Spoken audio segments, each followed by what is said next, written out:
2024 Record Store Day is upon us. In fact, it's tomorrow, and I'm excited for some of the jazz releases. I have a list of 10, but like some of us, I'm on a modest budget, so I won't be getting all 10. Nonetheless, I wanted to share my list with you.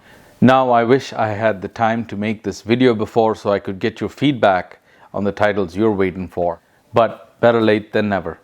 Okay, here's my wish list. First one, everybody digs Bill Evans. Yes, he's one of my absolute favorite pianists. This album needs no introduction to the jazz aficionado. Just look at the endorsements on the album cover. Miles Davis, George Shearing, Ahmad Jamal, and Cannonball Adderley. Some of you may be fortunate enough to have it as part of the Analog Productions Riverside book set. That costs $900. I don't have that book set, so I'm looking forward to this one. It's a mono recording, but it's a craft release. I have quite a few craft recordings that are excellent and quite a few high quality mono pressings as well that I really enjoy listening to. So I am getting this album tomorrow. Hopefully I find it on the shelf. Next is Shelly Mann's Jazz from the Pacific Northwest. This is a double album of two previously unreleased live recordings from one of my favorite jazz drummers, Shelly Mann. This is a reel-to-reel release, probably transferred from some copy of the original tapes to vinyl, mastered by Kevin Gray at Coherent Audio. So I'm expecting this one to be musically awesome and sonically good as well.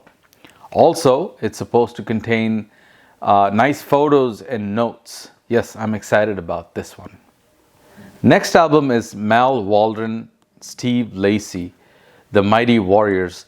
This is also a double album with previously unreleased live performances transferred from the original tapes. This is an elemental release, so this should be a great pressing.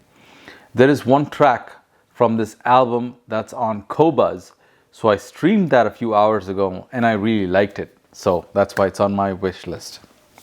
Next up is Cannonball Adderley live Poppin' in Paris 1972. Now there is another album called Burnin' in Bordeaux live in France 1969. But I'm interested in this one, Poppin' in Paris album, as it has George Duke on the piano. So one can expect some funk in this jazz performance. This is an elemental release, so I'm having some hopes on this one as well. This next one is new to me. Omar Souza's 88 well-tuned drums. My buddy Rob at No Noise Records recommended this one to me. So I looked up Omar Souza on Qobuz and man, wow, I loved his albums. Cuban jazz, but this album is not just Cuban jazz, it's supposed to be a fusion of sorts. I think I'll love this one. Next is Yusef Lateef's Atlantis Lullaby.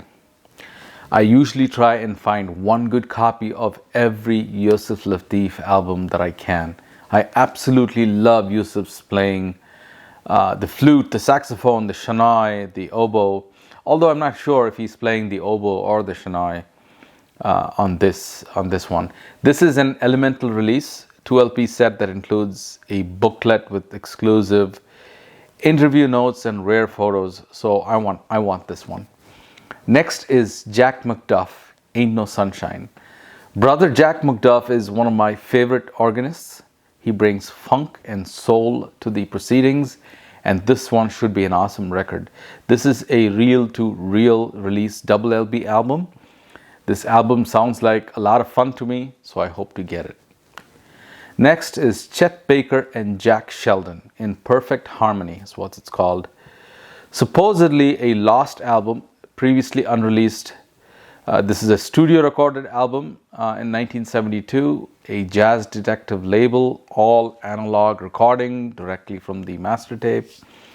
Includes rare photographs and some interview notes. I'm not too familiar with Jack Sheldon, but I find listening to Chet Baker extremely relaxing. I've had great luck with Chet Baker releases from the previous RSDs, so this album sounds interesting to me.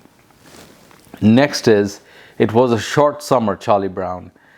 Seems like this is a double LP released for the first time from rediscovered tapes, as the website says. And it's the soundtrack to the lovable animated Peanut series originally aired on TV in 1969. I really like Charlie Brown Christmas, A Boy Named Charlie Brown, and absolutely love the one-step jazz impressions of Black Orpheus by Vince Guaraldi. So I've got my eye on this record. Last one on my list is Art Tatum's Jewels in the Treasure Box, 1953 Chicago Blue Note Jazz Club recordings. Previously unreleased 3 LP set live recordings of the great Art Tatum at the Blue Note Jazz Club in 1953 with a guitarist and a bassist. I'm sure this will be musically awesome. I am worried that this may be a bit expensive, but I'm keeping an eye out for it. That's my jazz wish list. I hope to get a few from this list. What's on your list? And if you did finish shopping, what did you purchase and how was your experience? Please let me know in the comments.